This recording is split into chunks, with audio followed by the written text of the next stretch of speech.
And we are live. Good afternoon from Hamilton, Ontario, Canada. Live with Molly and myself, Marielle Kovacs, on Parental Alienation, and on our Let's Talk Real Talk show. And our guest today, we have from Florida, we have Richard Luthmann. He is a writer and an investigative reporter. And he's here today to talk about parental alienation, um, and how we get there by gaslighting, but being gaslit through, divorce courts and all this. So, welcome, Richard. Thank you for joining me here on Let's Talk Real Talk. Thank And I'm going to get you to introduce yourself and explain your background there. I see you're back in 1984. you. Um, so maybe you could give us a rundown on how you got here and how you are helping millions worldwide dealing with what we are dealing with in the family court system today. I'm going to share this podcast to many groups, so you just keep talking. We are expecting to get a couple more guests on, so in between, you've got the show. So welcome, Richard. Thank you very much. I'm Richard Luthmann. I'm a journalist, investigative reporter. On the screen, you have my luthmann.substack.com. I also write on Frank Report and other outlets nationally and locally. And one of my major focuses is family courts and family court corruption, and a lot of the issues that we talk about related to parents and children, and just the trauma that really occurs because these family courts are out of control. So I have 1984 behind me for a good reason. We're seeing this in our society more than ever before. And this is Canada, this is the U.S., this is all over the world. It's a global phenomenon in the West, where more than ever before we're being gaslit, not just from on high, but down to our local governments and our local courts, and even our interpersonal relationships. I think more than ever before. And so Orwell, I think, is more important today than ever. I think everybody has to, brush off their copy of 1984. If you haven't read it, pick it up and read it and understand the worries about an authoritarian slide, gaslighting, and the real importance the truth has in our society. And as we talk about the family courts, we're seeing courts nowadays that are not being driven by the truth or a search for the truth. We're seeing more of something that's driven by a business model. We're seeing it's not the welfare of the children or the litigants, it's the welfare of the attorneys and the judges and the court appointed psychiatrists and therapists and reporters and guardians ad litem and attorneys for the children. Their interests are taking the paramount seat. And there are many different jurisdictions in the United States. There are several provinces in Canada. There are places all over the world, both under British-based law, the common law system that we have under the United States and Canada and Australia, New Zealand, Ireland, UK, and in all those places and in other places as well, there are different rules that are in place in the family courts. Some, you go in and there's a 50-50 custody from the beginning. Others, there's no 50-50 custody. Some places like Florida recognize parental alienation under the law. Other places like New York or New Jersey or California don't recognize parental alienation and actually banned certain parental alienation treatments like reunification camps. So we have a vast, I guess, a vast swath of places and ways to handle the family court system, but there's nothing that is coming out to where the end user, the families and the children are saying, we're having a really positive experience with this. We're getting a good result with this. There's problems, it looks like, from every angle, from every adjudicative rule that's in place. One side is arguing for and one side is arguing against. And I cover a lot of that in my journalism. And there are a lot of journalists out there that go for a lot of the sensational, that go for the big stories, and I do too get some of the egregious corruption stories and that type of work. But it doesn't.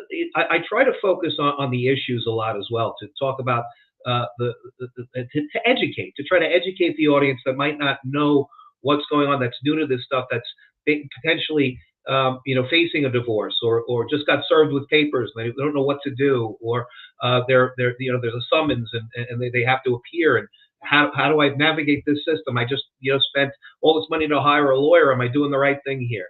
And there are a lot of voices in this because there are a lot of people that have been through this. And I know, Mary, you're one person that's been through this personally. When I was a child, I was through a pretty crazy divorce when I was a kid, and the effects I still feel today. And it's a situation where, and I'm divorced myself, so I got the double whammy. So it's something that people have to. I think we as a society have to confront and talk about. In my journalism and the stories that I tell, I try to do that. I try to present some of the things that are happening, and I try to tell the stories of some of the people who are marginalized and hurt by this system for any number of a multitude of reasons. And one of the big issues today we have, and it's happening in the U.S., it's happening in Canada, it's happening worldwide, is the debate about parental alienation. And parental alienation, it's actually a term that's under debate. People out there, there are medical, professionals that will say that parental alienation has a solid support, has a solid basis. I just wrote an article about Dr. Jennifer Jill Harmon. She actually criticized me because she thought I was anti-parental alienation. And I'll say for the record, I am not wading into the waters of the medical definition of what parental alienation is, or what the DSM defines as a medical condition. I'm not qualified to do that. I'm not a medical doctor. My training is in law. I was a lawyer. I'm a journalist. I'm somebody that can talk competently about legal aspects or policy, but not the medical. And so there's medical on both sides. That's for everything that Dr. Harmon and others like Linda Gottlieb, who's a big proponent of parental alienation down in the United States. There are others that say it doesn't exist, that there's no medical basis for it. My podcast, I have a podcast, The Unknown Podcast, with Michael Volpe from Chicago, Illinois. He's another journalist who has covered the family courts for many years. And Michael does not believe that parental alienation exists at all. He says you cannot define parental alienation.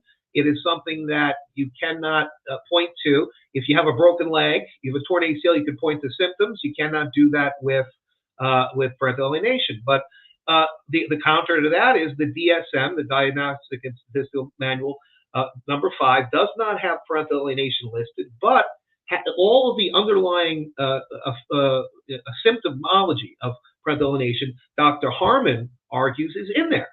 So it's kind of a situation where you have two camps nowadays about parental alienation, and another camp that's embraced domestic violence and coercive control as the dominating force that should drive this area. And I am friendly, and I listen to, and I appreciate, and I respect the opinions of both sides.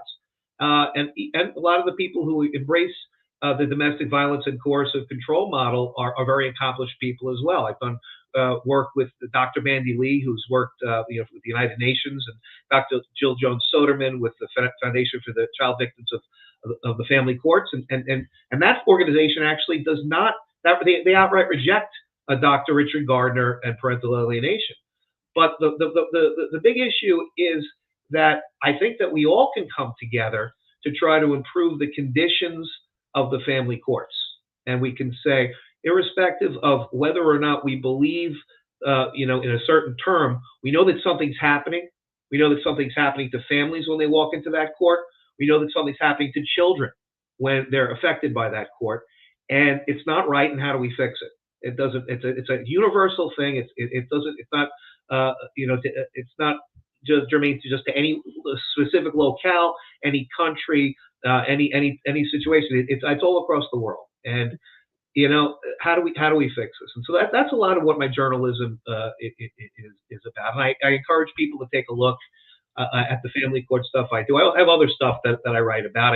I write about all sorts of injustice. My own personal story, I'm not even gonna get into it here, but it's a bit of a crazy story. And I have my own political views, which I'm not going to discuss here as well. But I am a person that I'm deeply committed to listening to people who have been hurt by the family court system, and trying to tell their stories to try to effectuate some positive change in the courts. The sunlight, they've always said, is the best disinfectant.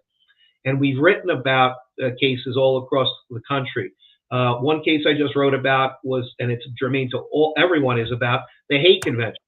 And the Hague Convention is about child custody. There are signatory countries to a Hague Convention, and that says which country gets to decide child custody issues when you have parents from different countries, or parents that are moving to different countries. So this case was two American parents who were living in the Middle East and Africa, and they were doing contracting work for the United States government. And they had a base of operations, so to say, in Italy. And so they really lived in Lebanon, was where they were living. But it ends up that the mother takes the three children back to California, where they're from, and the father ends up suing in the Italian courts and gets an order from a California judge to move the children from California back to Italy, where they hadn't lived, where they don't speak the language, where they have no ties, and now with latest video we got, are living in squalor and a mess. They don't have their parents. They don't know what they don't have their mother. They don't know what they're doing. The place is filthy. The mother actually got to walk into the house with the carbonaria to retrieve some items, and there was dust, and there was dried food, and there was just squalor, filth. And so you wonder how a judge can take a kid from a place that's a protected place, that where they're cared for, and just kind of turn them to the wolves. And that's what happens under the Hague Convention. It happens every day. It happens in the United States. It happens in Canada. It happens in every signatory country. And the worst part of it is that if this father now has the children in Italy, decides to abscond with them under the color of law to a Lebanon, or to someplace else where he was in, I believe there was somewhere in Africa as well, to go to another non-signatory country, the mother may never see the children again. And this is a very big issue with Asian parents. I know that Japanese laws are pretty much archaic with respect to child custody.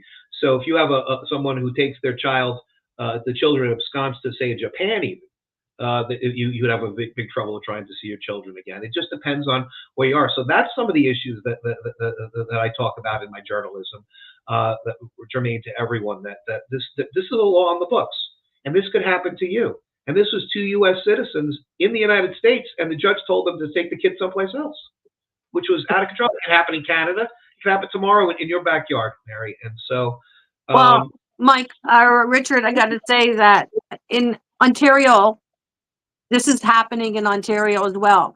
I had 3 teenagers that I cared for daily, 7 days a week.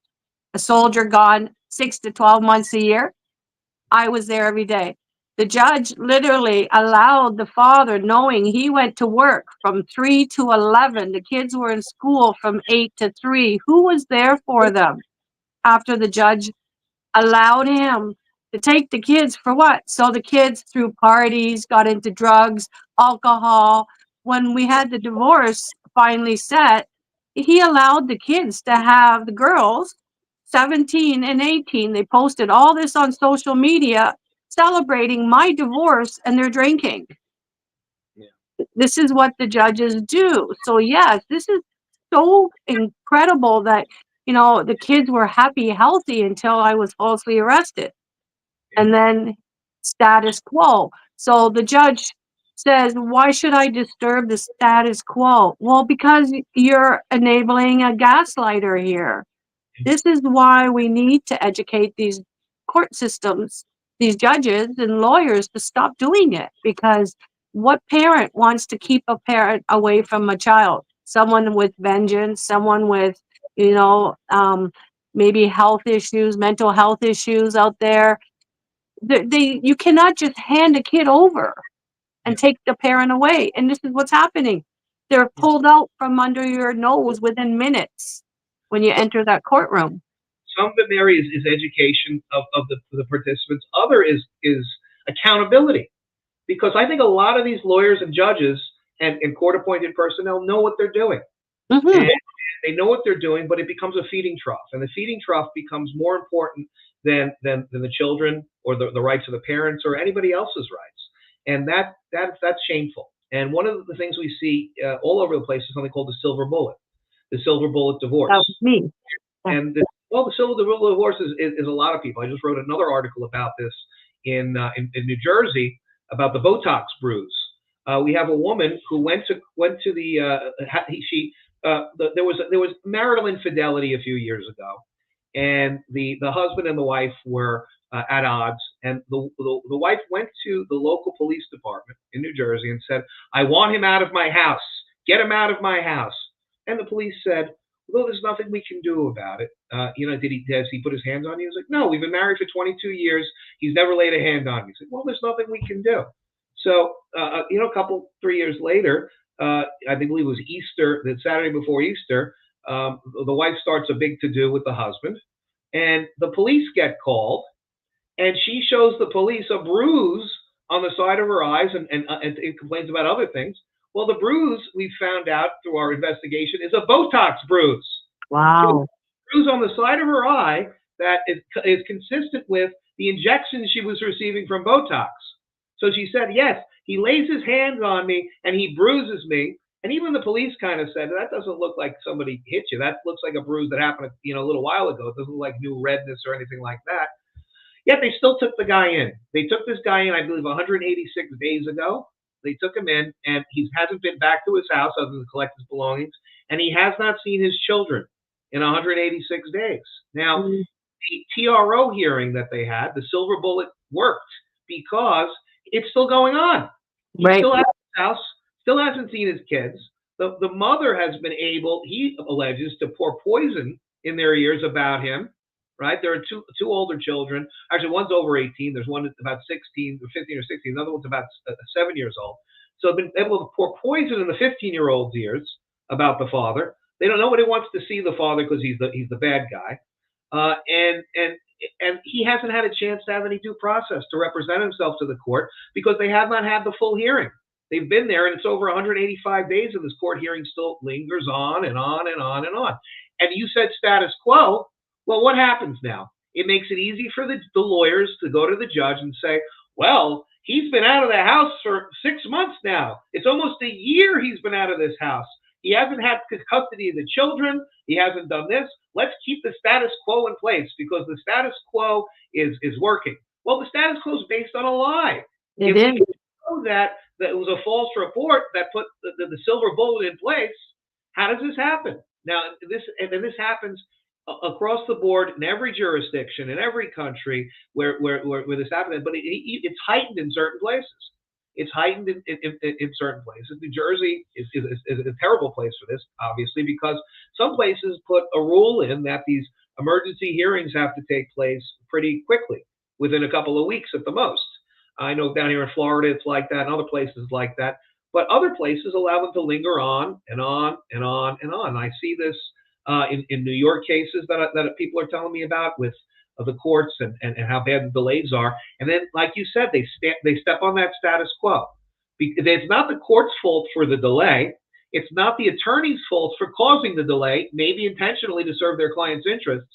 But it's the status quo. It's the easy way for the court to say, well, it's going this way. It's been going this way for a while. Nothing's wrong. They don't look at the fundamental fairness because that would take work. And, that's the problem. And then part of the problem is my profession, the news media, in that you have a judge, and if the judge looks at 100 cases for fairness, right, and did the right thing, then that judge, out of that 100 cases, maybe one case goes wrong. And so they did it down the middle, and they looked, and they said, based on fairness, this is what should happen. And then the second they give one bad actor, it takes one bad apple to ruin the whole bunch.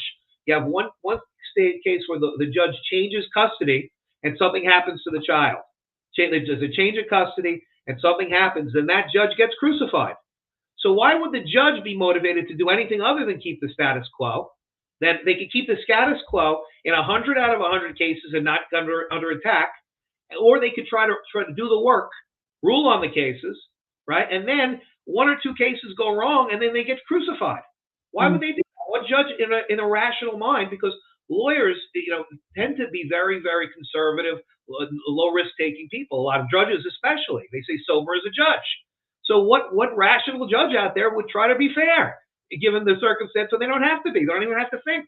Well, we're going to keep the status quo. That seems about right to me. That's a problem with our system that nobody wants to address, and that's something that I think we really need to address. We need to put strict timelines on the silver bullet type situations, and these court delays shouldn't count against the dispossessed parent, who's many times the recipient of a silver bullet, a recipient of of lawyering. And I was my own profession. I used to be a lawyer. I'm a recovering attorney now, and so I know how you can make a case linger on and lag, and this and that, and the other thing. Like, you had Bill Clinton famously, the former U.S. president, arguing about the meaning of the word "is" at a deposition. If you have the former president arguing about "is," everybody's arguing about the meaning of the word "is." That's all it takes for a lawyer. It's one word, one sentence, one this, one that. They can delay a case for months. And who's receiving the brunt of the problems here? It's the families. It's the children. The Hmm. children are losing their parents. And that's that. And it's a sad and sorry state of affairs. It is. And these parents are going broke. They're losing their health. They're very sick. They become suicidal. There's murder suicides, there's school shootings, there's all kinds of stuff that follows all the depression, the anxiety, dissociative disorders our kids are suffering with. And so are these alienators. They were actually traumatized somewhere down the line because a healthy parent doesn't do that, right? So where the courts are enabling these health issues, and mental health has taken a dive. I mean, there's so many people out there that are being fallen into the cracks and no help. They're desperate, and what do? Wasn't there just a school shooting the other day where 9 children were shot and 4 teachers died? A 14-year-old shot them? Like, really? And apparently the father is now held accountable because he went and got his kid another gun after the FBI um, came to question him. Well, now, why would a father give a kid a gun when he already, went through the FBI investigating all these allegations? Now this 14-year-old has killed so many, but our kids are being damaged. It's a psychological warfare out there by the court systems. It's And added trauma. They're adding to the trauma. If you talk about something in the law called therapeutic jurisprudence, and that talks about whether the law is a therapeutic agent or a non-therapeutic agent. I think that the therapeutic component of the family courts has only decreased, over the years and over the past decades, and even the past decade. It's turned into a feeding trough, and it turned into business. It's a business model predicated on fraud in many cases. And when you have a business model predicated on fraud, it's an unsustainable business model. It really is. And that's part of the issue. We see our population is getting less healthy because of the trauma, mental health and physical health wise. But we see the economics of it too. This is making certain people very, very wealthy, and certain mhm, segments very, very wealthy. And you know what they'll say? They say that nobody will talk against, will say is untrue what's putting the money in their pocket. So you have a lot of people out of there that are not the best people that should be court appointed persons. A lot of the stuff is unnecessary. But since the 1970s and the New York divorces and the Woody Allen divorce and Kramer versus Kramer, that's when divorce became big business, and it started with wealthy, Upper East Side Manhattan people. They're the only ones that could afford to go to war in a divorce. But now it's everybody. You have regular people, that are pulled into this divorce industrial complex, and it's right, very true. That's what it is. It's taking a multi-billion dollar, enterprise, and right. that's the problem. And once you're in there in the system, you're stuck there. Like my ex-husband was alienated in 1960. He was a year old to never have a father due to false allegations. No different than how he laid false allegations on me. So it's a learned behavior when they've been alienated for so long. They get teased. They don't have a father or a mother. They grow up to be bullies, street fighters, to domestic violence offenders. And then if they have kids, they repeat the exact same thing that happened to them. out of vengeance, But, family court is no different than the mafia, because the mafia would go after the family. What's family court doing? Going after the family. They're going after the children. I'm going to break your sister's leg or your brother's leg if you don't pay me back my money. So what's the family court does? I'm going to, brainwash your kids and hate you so until you finish depleting everything in your bank account. And this is what I see. Mary, and a lot of given my background, I'd rather deal with the mafia than the family court, because at least you can. The mafia is talkable.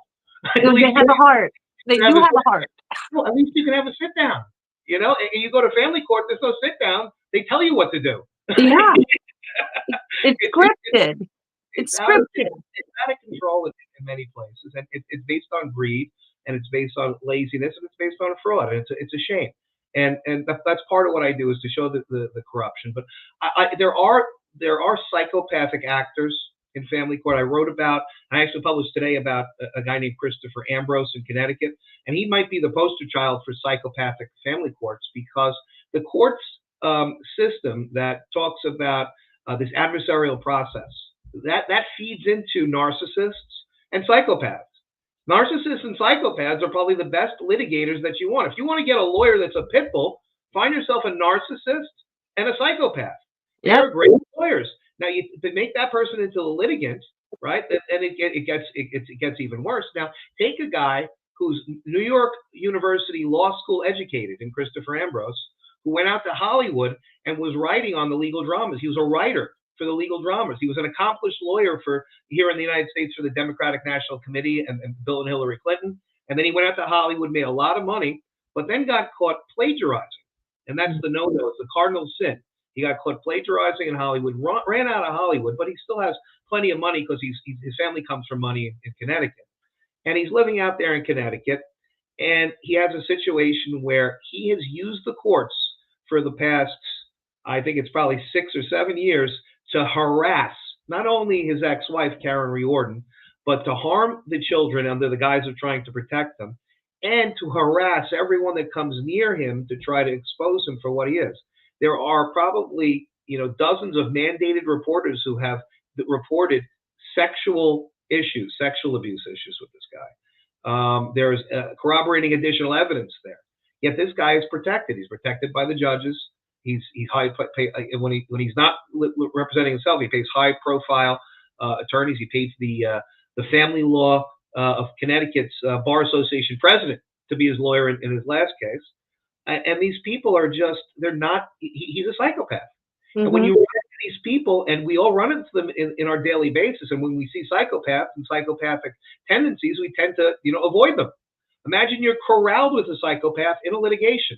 I married one. Exactly. You didn't know you didn't know they were a psychopath when you married them. They were on their best behavior. Psychopaths are usually very charming people. They're intelligent and charming and everything else. Then you realize that they're psychopaths, and you have the oh shit moment. And it happens to a lot of people. And then you're locked in with a psychopath. Yeah. You are locked in, and a battle will go on forever. And the litigation system, as we have it today, only enables and fuels the psychopath and the narcissist. Yes, try leaving one, they kill you. People say, well, why didn't you leave earlier? How the hell, you don't think I would have left a long time ago?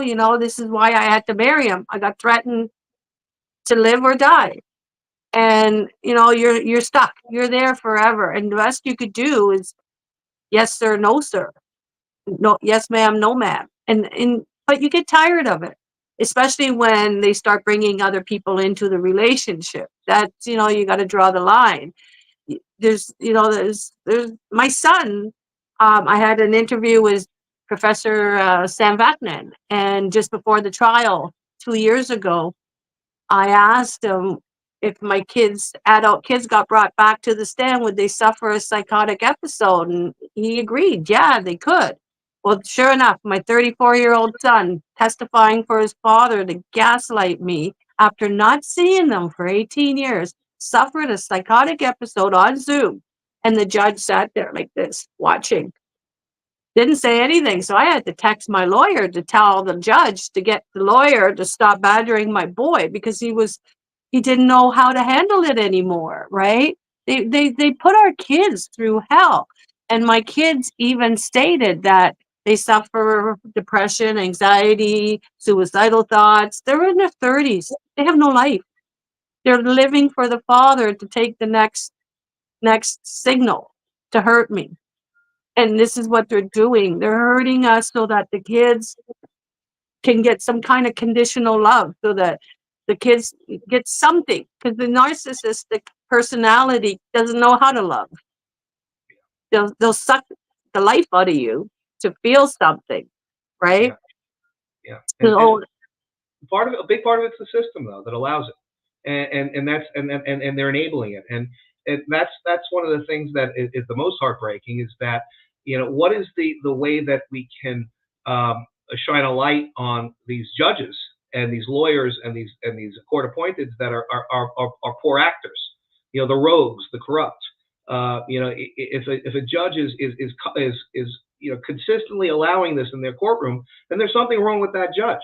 And so, but the problem we're facing now more than ever before in our society is attack on journalism. And I've been covering the story of a guy named Paul Boyne, and he's the least sympathetic figure you'll ever meet. Paul Boyne is he's himself. He's got some problems. He's his political views are out of control. He's an anti-Semite, and he's very not a somebody who you would package as a central casting for somebody you would want to get behind. However, he has been writing a blog called the Family Court Circus blog for many years, and he's been covering a lot of cases like I've been covering of the crazy stuff that happens in the family courts. One of the places that's huge on this is Connecticut, and the Connecticut courts and the judges, and they consistently make these poor rulings. The only problem is that Paul Boyne was living in Virginia, which is in the United States, down by Washington, D.C., it's actually a little further south, and he was extradited and arrested a year ago, and he sat in a Connecticut prison for having the temerity of writing articles that three Connecticut judges believed were quote unquote threatening. I'll say that again. He was giving speech and free press and talking in the media, shining a light on corruption with respect to certain judges. Did he get over the top with his rhetoric? Maybe, but that's protected in the sense that it's expression. And he goes along, and now he's sitting in jail for almost a year and a half now. It's well over a year for his opinions, many of which are on point about certain corrupt judges in Connecticut. And so it's created a situation here where even journalism, which was the place where you always thought you could go to kind of expose the corruption and expose some of the malfeasance and the misconduct. Well, that's not even as powerful as it used to be. And Mary, that the internal systems that these courts have to self-regulate, the complaints you file against the judge, the complaints you file against the lawyer, they're not going anywhere. no. Unless you can show them, either taking a bribe on tape or actually a video of them murdering somebody.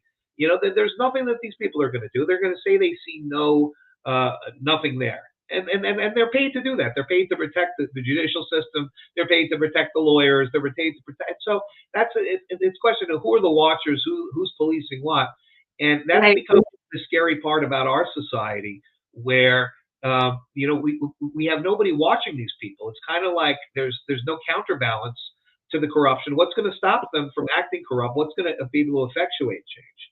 Right. Actually, one of my lawyers during the trial 2 years ago, actually 3 years, January 2021, he was disbarred just before the trial began. So I had to scramble and find another lawyer because the trial started in August. But he was disbarred, and it was because legal aid was paying him, and Upper Ontario Law Society caught him with all the complaints. He got caught bribing a judge. That's my lawyer. Well, what happened to the judge? I don't know. It's all on Google. You could Google his name, Ken Burchell. I think what happens to the judge, that's the problem. The judges it's very hard for them to say something's wrong with the judge. And these judges, and I'll tell you that I've been covering certain cases, specifically in New York and in New Jersey, where the judges in family courts are sending people to jail. They don't like you. In Connecticut too, they're sending you to jail. I have one guy, David Weigel, who is a parental.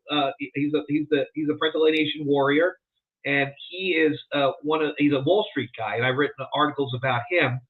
And he's actually doing one of the people that's doing the good work.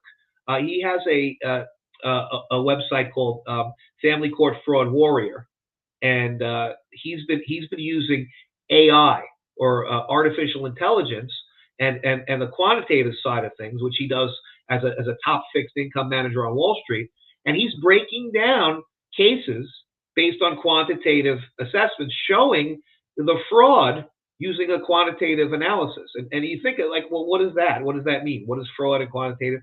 He says, get me your motions, get me your transcripts if you have a case, and I run them through AI, and he has a whole way that he does it, a proprietary system, and it shows some of the basic breakout of what's happening. It shows who gets to talk the most. What's the percentage of who speaks? And you see, in certain cases, he was allowed to speak maybe 7 or 8% of the time. The opposing counsel was allowed to speak 55% of the time. The judge spoke about 25% of the time, and so you see these types of trends. Just that, and that's just who speaks. Then there are buzzwords that he can put in there. He can show that the different standards and different things. But this is all quantitative stuff. As AI gets better and better, we'll be able to put a case through an AI model and be able to tell right away if there's a degree of fraud or a possibility. Wow. Of fraud in the case, or missed issues, or missed arguments, or stuff that doesn't line up. And he's doing this right now on a bunch of cases related to the New York state courts where there's a lot of corruption. And he has to fear because Judge Waterman Marshall, who's a New York State Supreme Court justice, sent a father who was a anesthesiologist, a pediatric anesthesiologist, probably 135, 140 pounds soaking wet, about 5 foot tall Indian man. And I don't think he's ever had a parking ticket in his life. She sent him to Rikers Island. Why? He sent him there for 2 weeks because he had the audacity not to be able to liquidate money quickly enough for the court to be able to pay the other lawyer. It wasn't for child support. It wasn't for spousal support. It wasn't for alimony. It was to pay the other lawyer's fees. This happened also in Connecticut for attorney's fees. Attorney Gary Cohen was on the other side, and he goes in front of the judge and he says, I don't get my fees paid. And they said, okay, where's the fees? And the mother says, who's a Harvard-educated lawyer, by the way, and she's now not able to practice law because she's been dealing with a divorce and she's been decimated. And she turns around and she says, Judge, I can't liquidate my 401k without a legal penalty. I can't do this. I can't do that. And the judge says, well, you've had enough time. You're going to jail. And they sent her to jail. They have to get her bonded out and everything else. And the crazy part is there's provisions of law out there. I don't know the Canadian law, under U.S. law. A court cannot compel you into debt. You can agree to take on debt, but a court cannot compel you to debt. They can't make you order you to debt. You can choose to do it, but they cannot order. They can make a judgment against you. They can do all sorts of things. They cannot compel you to debt. And that's basically what the court is doing here. They're creating debtors' prisons. And in Canada, in the UK, in the US, debtors' prisons were done away with 150 years ago, more than that. And so the problem we have now is we're regressing as a society into a place where there's debtors' prisons for family court litigants. And what is the debtor's prison? It's not to serve the best interests of the child. It's not to serve the best interests of the dependent spouse or the needy spouse. It is to serve the best interests of the court. Absolutely. And the guardians ad litem and the court-appointed psychiatrists and psychotherapists, psychiatrists, this one and that one. And we've got. I think we've jumped the shark. We've jumped the shark in the family courts. It's getting to the point where people will tell you you're better off, committing a crime, because if you walk into criminal court, at least you'll have rights. So, well, once I got proven innocent in criminal court, I was arrested twice, so I spent 2 nights in prison. Oh, hold on, what happened? Mary, you there? I think I lost Mary. I'm on all by myself now. Okay. Well, what I was saying, Mary, is that there was. And I'll go back to the Connecticut case I was talking about, and there she is. Sorry about that. I'm not sure what happened there, but we went blank. But You, I'm on the air still, so I was uh, kind of filming it for you. well, that's good. But I spent 2 nights in jail, but I was cleared in criminal court. When I got to family court a month later, the judge kept bringing up the issue about me being arrested and ignored the fact that I was already proven innocent, and he still used it against me. The false arrest. He knew that the father, the ex-husband, had me falsely arrested to meet the status quo, and he used the kids to lie so that they wouldn't have to come with me because he got me out of the house in order to get everything. And then when I got arrested, I got out, I got bailed out the next day.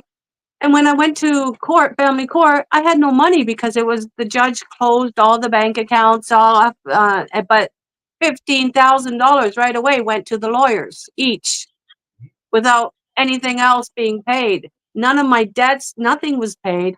I had to live in a shelter until he released that we got divorced and everything was split. 17 months. And what do you do when you're falsely arrested? All these accusations. So this is our ending speech here on how we can educate the courts, sorry, to allow people to live during a divorce. Like, you can't pick one side and make them rich and the other one poor. That's Well, horrible. we have to demand accountability, and we have to demand accountability starting, I think, with the legal system itself, and that starts with judges. When judges are doing the wrong thing, they have to be called out. And we have a situation where litigants, are dissuaded by their lawyers from saying anything bad about a judge. That we have a press that's being punished for saying bad things about a judge. We have a mainstream press that will not even touch an issue related to a judge. And you have these judges sitting there, and a lot of them that end up in the family court, Mary, are not the best and the brightest. I hate to say it. The ones They're that end not. up in the family court, they are like the minor leagues of judges. They end up because they couldn't make it as a commercial division judge handling big time commercial cases between corporations. And they're not big time criminal judges because if they were on the criminal bench, they would get reversed all the time for making errors. So Right. they sit them. They're not in civil, where they would be hearing cases about car accidents or cases about personal injuries or cases about disputes. And so they send them to family court, and they say, okay, just deal with family court. And that's really, and I hate to say it, you have 100 judges. Unless there's somebody that really has a passion for the law and family law and kids, and you'll find some gems out there. There are great judges like that. But by and large, you have 100 judges. The bottom, 20% are the ones that you're going to find in family court. They're just not talented people, and that's a shame. It really is. That's right. During my brother's murder case, the judge had to step down because she made an error. I mean, that's a murder case. She set 3 killers free. I had to go and appeal, and it was very heartbreaking on what we have to deal with in order to get justice in through anything anymore, because these courts are just neglectful. They don't, like you said, they don't take accountability. The transparency is hidden, so this is why we need cameras in the court at all times so we can keep an eye on them. They make a mistake. Okay, look, you made a mistake. Fix it. Instead of saying, no, I didn't say that. I didn't say that. Transcripts are being docked. Like my own transcripts, I have them where they have me ready to speak, but everything I said was erased. Whereas what I said, so this is how um, we need to get the family courts to stop This taking our kids. this happens a lot, and I hear this from everyone with the transcripts and everything else. And some of the best journalism that I've had is because of the laws that protect journalists and protected sources. They're called journalist shield laws. And if I were to receive from an individual, a recording from inside a courtroom, I cannot, by law, disclose anything about that. That's not discoverable. Right. Even if that was a technical violation of court rules, let's say somebody taped the court interaction, the second it's handed to a journalist, it becomes something that can be A, published, and B, something that's not disclosable because it's, because of the press freedoms. And then Right. these laws exist all over the country. In the United States, they exist in Canada, they exist in many places. And a lot of times that's where I find more and more parents are doing. They have the recorder on when they go into the courthouse, and then they have the recording, and then they'll send me the recording and the official transcript of the case, and it's like I'm reading two different things. Yes. And, Mine too.